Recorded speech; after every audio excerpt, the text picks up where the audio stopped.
First, let me thank all the speakers for keeping absolutely perfectly to on time.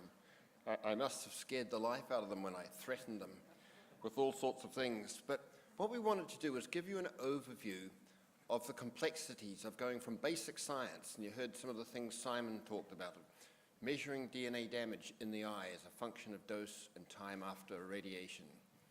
Then you heard about Wes talking about taking calculations that have been done in the past, and you heard the others speak about pulling this together and trying to come up using ethics, values, science, good judgment, and experience to make a recommendation.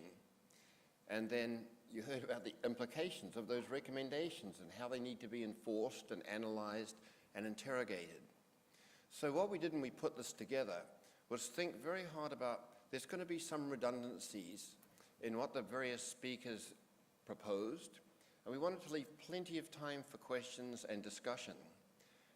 And any of the panel are welcome to ask questions of the other panel members, but I was wondering if the gentleman over there that asked the question this morning about the cataracts in the bird would like to re-ask the question, but to a specific panel member that may have a lot of expertise in that area or would be willing to answer it. Okay, I'm glad to repeat my question.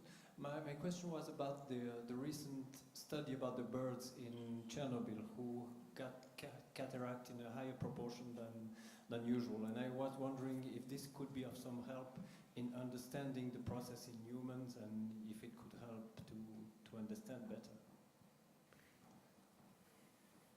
Okay, Wolfgang, Jolyon nominated you. Yeah, good question. I mean, what is normal? You say the fraction of cataracts or birds with cataract is higher than normal. Whoever has looked before the accident on the incidence of cataracts in birds around Chernobyl? I mean, that's the critical issue. If you have a closer look, then you find a higher incidence, and to relate that to the accident, I think is a little bit critical. So I'm pretty sure, I know of a couple of mouse strains at least, which develop cataracts at a very, very high incidence, 50, 60% at an age of 1 and 1.5 years. It doesn't impact on them at all. They don't use their visors for their daily life, so maybe similar in these birds, and they may have developed their cataracts even before the accident. Nobody realized it.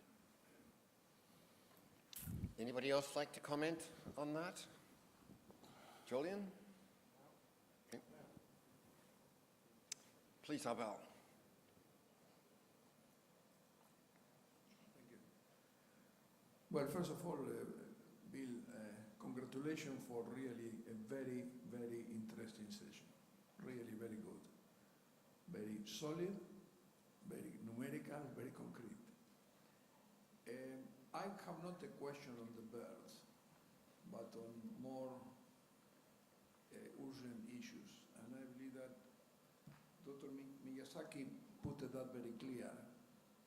It's very urgent that we discuss the issue of how to deal with the detriment in this situation. This was the conclusion of the meeting in Tokyo, as Ted said very well, and as Mrs. Cantone said very well, is also the request of the profession, of the IRPA societies. And that is a very complicated issue. First of all, we have not been dealing with effects for which the relation between morbidity and mortality can be very small, like the case of cataracts. And second, the relationship is very important for defining that detriment. And I was, as Jolyon knows very well, a little concerned with the association of linearity and stochasticity. Because if really we are looking on a stochastic effect, then the detriment can be very seriously high. But the reason that our numbers show a linearity does not mean necessarily stochasticity. As Jolyon explained, it's very probable that these effects also follow the logistic curve, or what you call it, you have to give a different the name, but the S-cure. And if that is the case, for a given S-cure can be linear in the regions of observation. But the big difference with the case of cancer is that the derivative at low doses, it will be zero, even if it is linear at the ranges of observation. While for the case of cancer, the derivative is the risk factor. And this can make the detriment very, very big in big population. In summary, Bill, the recommendation of the Tokyo meeting to address the issue of detriment as soon as possible, I believe it is more valid than ever. Thank you. Thank you, Abel. So would anybody like to comment on that? Shinkario, Jolyon, maybe Wes, Ted? The issue of detriment is going to be critical and how we interpret it. So anybody would like to discuss it a little?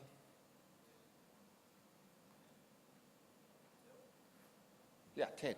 I would suggest that I agree with Abel. There was a significant realization during the Tokyo workshop that this is a detriment that hasn't been fully addressed in a coherent fashion by the ICRP.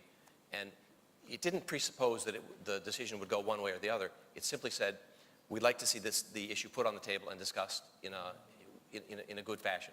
So there's the world, in essence, is waiting, again, for ICRP to come out with a good cake. So we hope they bake well. Jolyon? Yes, I mean, I was interested that you brought up the point of the slope at low doses for these effects versus cancer, because I was rather struck, taken by the Osasa paper, from RERF of the LSS data, where I showed in the red box the ERR versus dose for the early period and the later period as well for this circulatory disease, because immediately underneath the red box was a similar graph for all solid cancers. And the shapes of the curves for the early period and the late one are very similar for the upper box and the lower box. To normalize them, because the ERR scales are linear, but to normalize them so that they would fit exactly on top of each other is about a factor of 4 in ERR. So cancer for the whole curve over all of the doses is about 4 times as important as for circulatory disease, but the shape of the curves is very similar. And for the early period, there is also an apparent threshold for cancer as well, you see. So still, I think it's arguable how to add these in for the overall system. I would say a problem, yeah, still.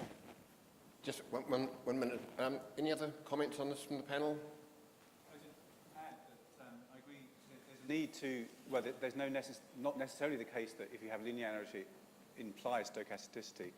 I think some of the evidence that leads me to think that there's likely to be stochastic processes playing in cataract relate to the genetics behind cataract formation, particularly a number of genes that are known to associate or known to predispose to radiation cancer are known to predispose to radiation cataract now as well. I think that's a particularly important point in that context. I'd also agree that it's a needed discussion on the implications for detriment and how to balance detriments of different endpoints. It's going to sound a little bit flippant, but if I were undergoing an interventional cardiology procedure, I'd prefer my interventionist to be able to see what they're doing. But it's one thing we should address. Any other comments from the panel? In that case, a question over there. Nobuhiko Ban, member of Committee 1. In relation to Abel's comment, I made a short presentation in Tokyo regarding the shape of dose response curve. And so at that time, I said about the existence of other risk factors. In case of cardiovascular disease, there are many risk factors, such as smoking, high blood pressure, diabetes, and so on. And for cataracts, UV, some chemicals, but the biggest risk factor is age. And with those risk factors, radiation dose response could be modified, distorted. So even though we are interested in radiological protection, just looking at radiation dose alone is not sufficient or sometimes nonsense. So we should regard radiation as one of risk factors. That is my comment. Thank you. It does sound reminiscent of our discussion yesterday on the stem cell things. And I think something that C1 will address for these reasons. So we are glad to have you on board, Nobuhiko. Other questions? Yes, Doug. Thank you. A couple of questions. I hope I'm not alone. I found 118 a bit challenging to read, so I have 2 or 3 questions related to that. First of all, would someone on the panel comment on the selection of what I think is somewhat judgmental, the 1% effective or nominal threshold? I think that's a judgmental value. It's the first question. Let's do them one at a time, Doug, because otherwise we'll forget them. I'm throwing the ball to you, Jolyon. Thought so, yes. Well, you have to choose some level, I think. You need a number, and you could choose it higher or lower for different reasons. We chose 1% because it's on the real bottom end of the curve, and it's just at that point that it starts rising. If it is a sigmoid curve, of course, that is judgmental in the sense that the level, if you think of scenarios,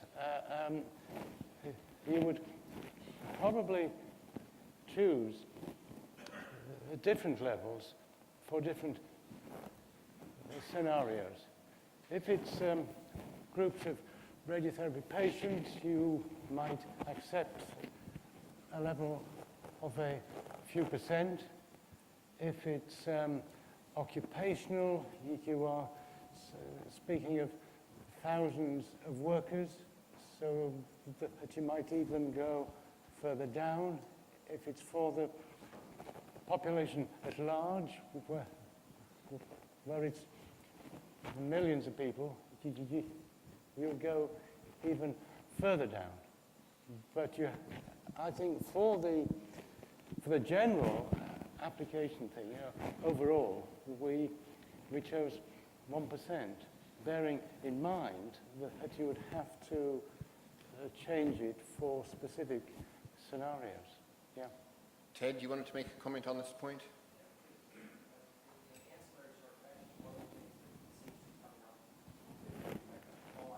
Excuse me one sec, Ted. Are you mic'd? Is he coming through live? Hello, hello. There we go. As a general ancillary comment with respect to the clarity of ICRP documents, one of the things that I think could assist is making clear these judgments. As I said in my presentation, the ICRP documents are based on science and driven by and include judgments. And if those could be more clearly expressed in the documents in some fashion without too many words, it would help understanding a lot, I think. Point's well taken. Thank you. Doug? Thank you. I agree with Ted that some clarification would be helpful. for those who weren't in on the discussions and interpreting the significance of the 1% or 2% or whatever the number is. I have a second question, and it really relates to questions been asked before, but in a different way. Is, if I read the document correctly, the notional threshold, I'm talking now about lens of the eye, is 0.5 gray absorbed dose. And then that gets converted, I think, to 20 millisieverts per year annual effective dose. Can someone explain, you know, because detriment may be part of that discussion, how you went from absorbed dose to effective dose?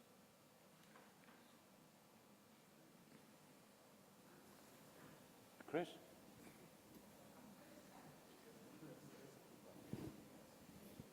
Who are we looking for? Chris Clement? Well, I think the millisievert limit is not effective dose, it's equivalent dose to the eye lens, right? So there's a... If I may, it comes back to the new group that Bill is going to develop. I'm finding the last number of ICP documents somewhat confusing as you read them, in going from one unit to the other. And it may just be my poor reading of the document. I was confused about that point. Yes, yeah, so the Try annual limit try living in the is US where you have to deal with rems and millirems and that sort of thing on top of it all. Yeah. Yeah. And if I may have one final question that's quite different. Several people asked it in different ways. It's an issue in Canada, it's an issue elsewhere. Is how far away are we from standardized dosimetry system that's able to be licensed and sort of replicable from one country to the next? Because certainly in the epidemiology we have, there's quite a bit of uncertainty about the doses to the eye that are embedded within the epidemiology. So I think the dosimetry we can roll over to John. John, are you available here? He's hiding, I think. John Harrison? There we are. Hang on, wait till we get the microphone, please.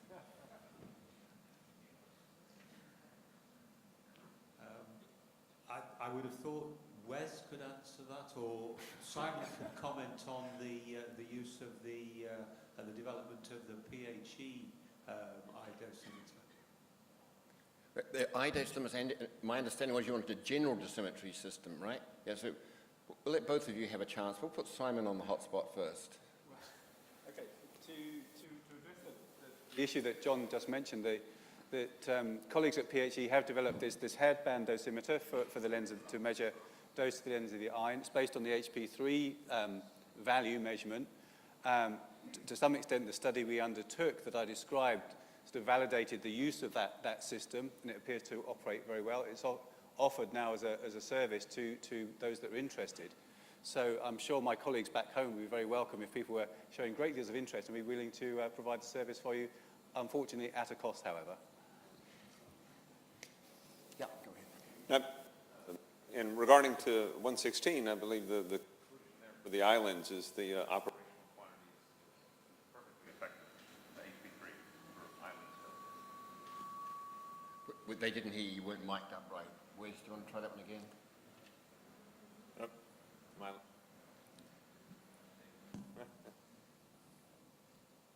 Just very quickly, one of the purposes of one of the chapters in 116 was to compare the dose coefficients for the various different particles and exposures to operational quantities, and the general consensus was in nominal energies and occupational exposures, the operational quantities were sufficient for monitoring and reporting of these tissue doses, including eye lens dose.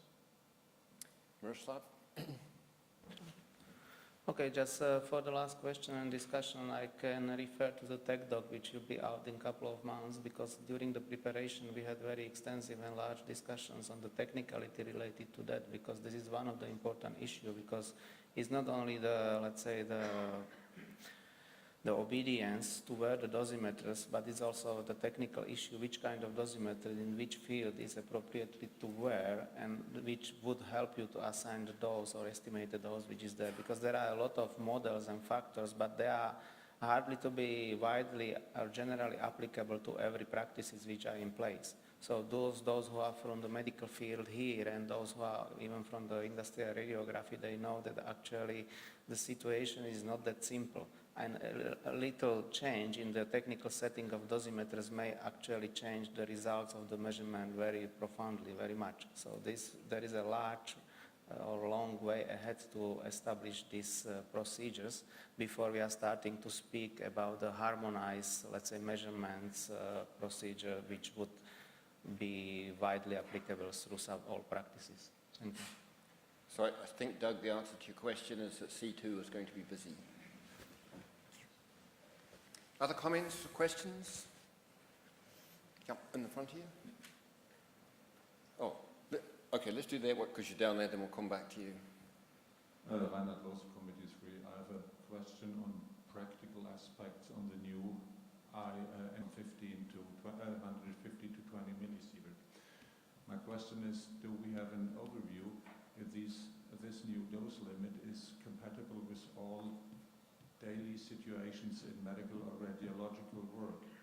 I remember when the directive for electromagnetic fields was set up in Europe, and suddenly we saw that it is not compatible with the daily use of MRI.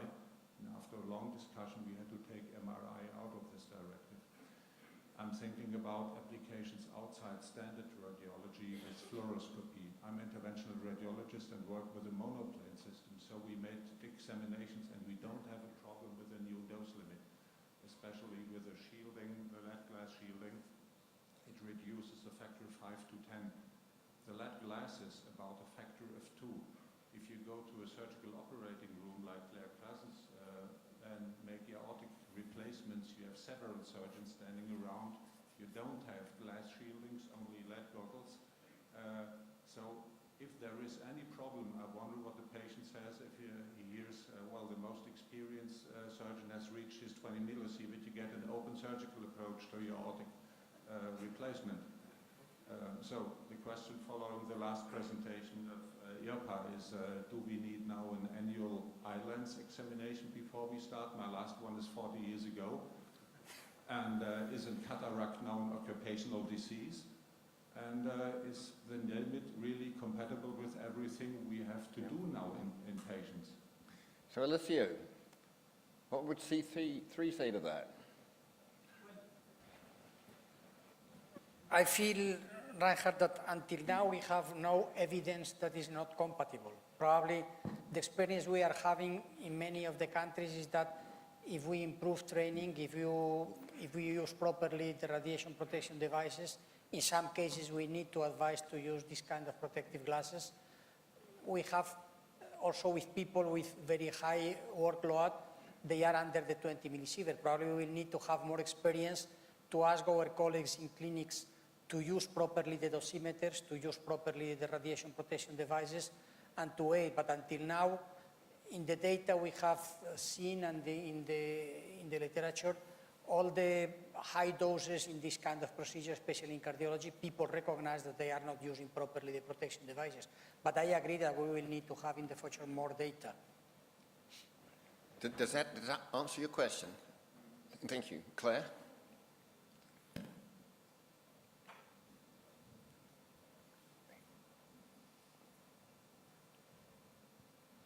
Thank you. As the comments seem to be sort of partly related to my area of practice, I'd like to say I do wear my lead glasses continuously, and I think this should be something that interventionists consider is the same as wearing your seatbelt when you drive your car.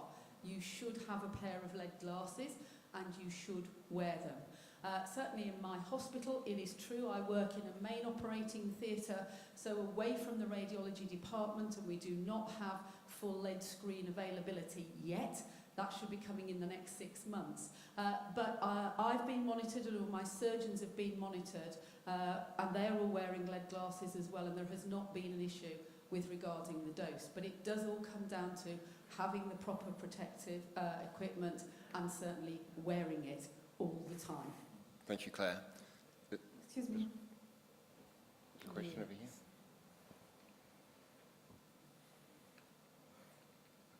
Thank you. Madan Rehani, C3.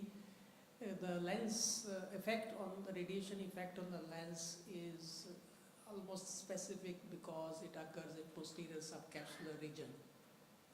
And also there is evidence of correlation of dose with the opacity, because opacity has been quantified on a scale, and there has been quite a bit evidence that there is a good correlation between the dose and the opacity. Does it mean that there is a potential for use of lens opacity as a dosimeter?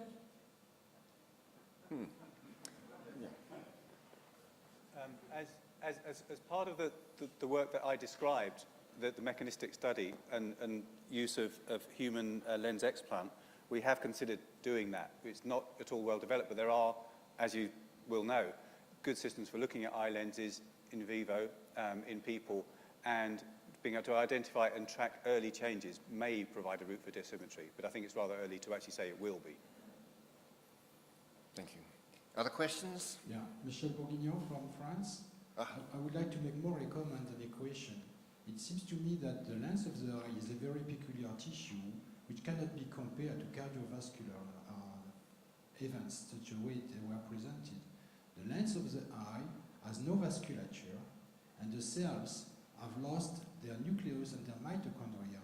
Therefore, the interaction of rays with the lens of the eye is more in the physical chemistry domain than in the biological domain. Then certainly we should study more the basic science of interaction of rays with the lens of the eye. I think that's actually happening. It's one of those things that's done a full circle. You know, we thought for a long time that the lens had a threshold. It was like 2.5 gray when I used to teach radiobiology and that sort of thing. And now it's down to 0.5 gray, and people are looking for it. So we always wondered that if you don't work in this area, well, are we just getting better at detecting things? And I think that some of the work that Simon's doing is going to answer that question. I think the cardiovascular one is an interesting one because it comes up with the non-cancer effects. And Jolyon might like to comment on this, that, you know, we could never, those of us who are sort of DNA people and DNA-centric people, you know, all thought it had to go through like a mutation-type pathway. So we didn't really give a lot of credence to these effects, and they sort of dropped off the map for a while. And now they're probably the hottest thing as we understand more about late effects, tissue reactions, immune responses, and that type of thing. And Jolyon? You're right.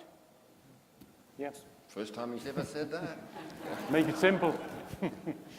And add a comment. I think, Michelle, you're suggesting that the mechanisms may well be different. I think it's absolutely true. We should not assume, just because we're talking about non-cancer effects, that they all share a similar mechanism. That would be very unwise at present. Thanks, Simon. Questions over here? One final question is, I don't know what the statistics are for the countries in Canada. About 80 or 90% of everyone, if they live long enough, will develop operable cataracts.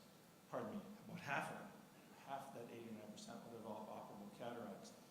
And cataracts in Canada are very rare below about the age 40, and as you become 45, 50, 60, this starts to increase.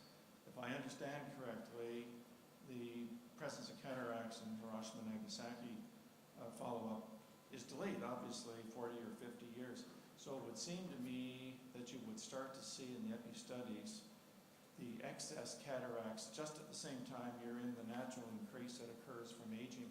Can someone comment how this was adjusted for in the epidemiological studies? Bam, would you like to address that, and Jolyon?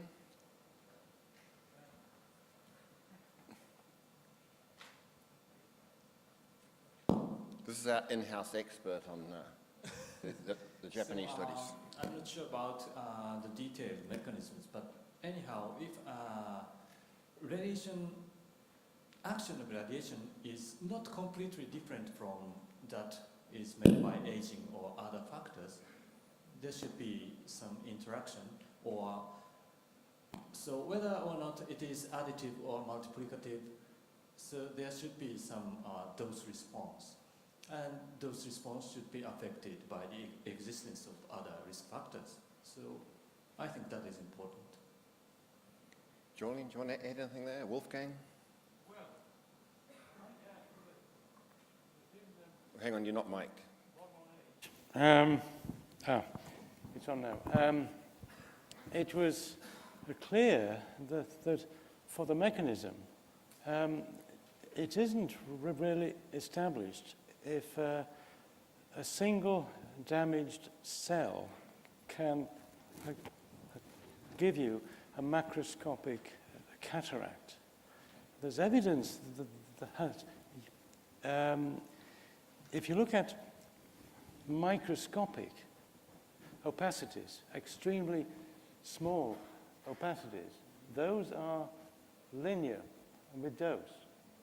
But if a cataract is formed by several of these that coalesce, then you would expect a threshold function first and then rising after that. But you could speculate that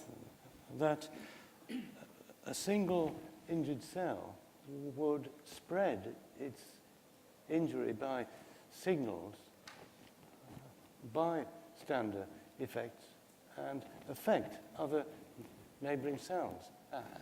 And that might expand the clones of injured cells and form a larger cataract. But we don't know if it's either or of those effects. Wolfgang. Fact, during all the discussions on the radiation effects on the islands, I came into close contact with ophthalmologists. And they told me the basic reason to develop cataract by whatever means, by whatever cause, is oxidative stress. And if you add oxidative stress by radiation or by aging or by whatever, vegetarian diet, then you get your cataract at earlier time points. So it's not induction, it's just a change in time course. And I think we have to consider that in all these discussions. And the second aspect in all the discussions with the lens specialists, they just told me why do you care? I mean, lens replacement is a 10-minute surgery, and you can do it a couple of times during your life, and most of us will experience it anyway. So they do not understand really why we are discussing for months and years about the eye lens and cataract. Guess it's time to go. Hang on. Otsuro. Wait. As a biologist, there are many different ways to think about this linearity. But single-cell origin can certainly be considered because there are evidence that mitosis problem of the cells of the lens is leading to the failure of throwing away of this nucleus, so that the cells with fragment of DNA or something have to linger on and then lead to the difficulty for this crystalline protein to form in a very nice three-dimensional structure without any opacity. Plus, one other mechanism you have to consider probably is protein related and denaturation kind of disease. Like the good example would be prion disease. And in a lens crystalline in a cataract patient has, in addition to beta form, then there's an alpha form of amino acid mixed in. And so that distorts the crystalline structure in a three-dimensional way, which kind of works as a seed of denaturation of neighbors and so forth. Just like prion spreading, I mean, disease-related prion spread from one molecule all the way to nearby molecule. So there are many, many ways to think that the dose response could be linear against those. So we biologists just accept all of these and we evaluate.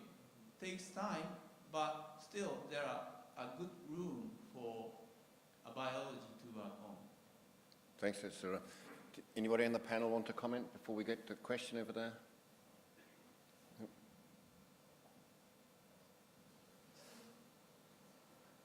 Thank you for that excellent symposium. And in this worldwide age of electronics, I've already shared some references with my colleagues back home.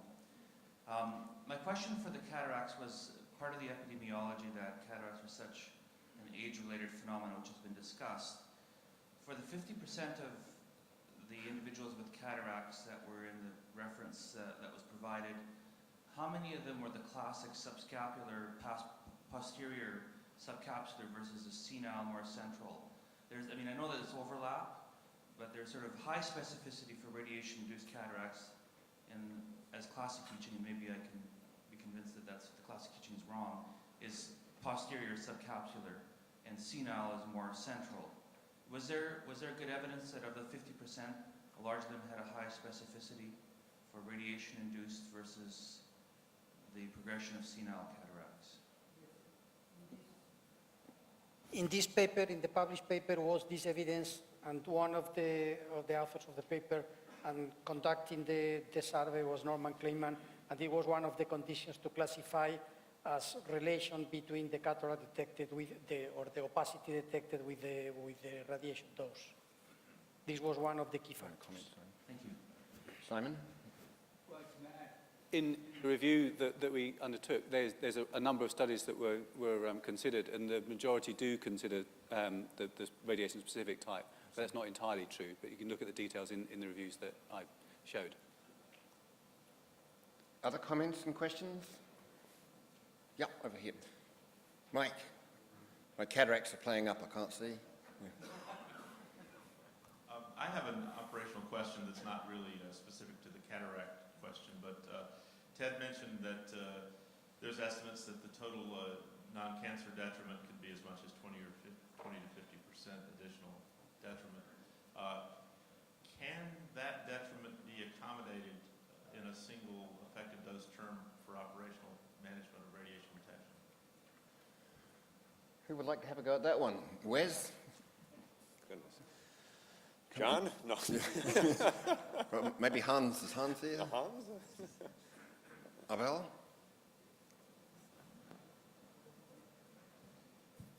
This is the problem. I mean, if we are really convinced that we are in front of a stochastic phenomenon and in a relationship in which the derivative at low doses is different than zero, then we are in that problem that the detriment will be very high, and that eventually we can use the effective dose. But if not, no, we cannot use the effective dose. Effective dose, it works when there is linearity and derivative different than zero at low doses.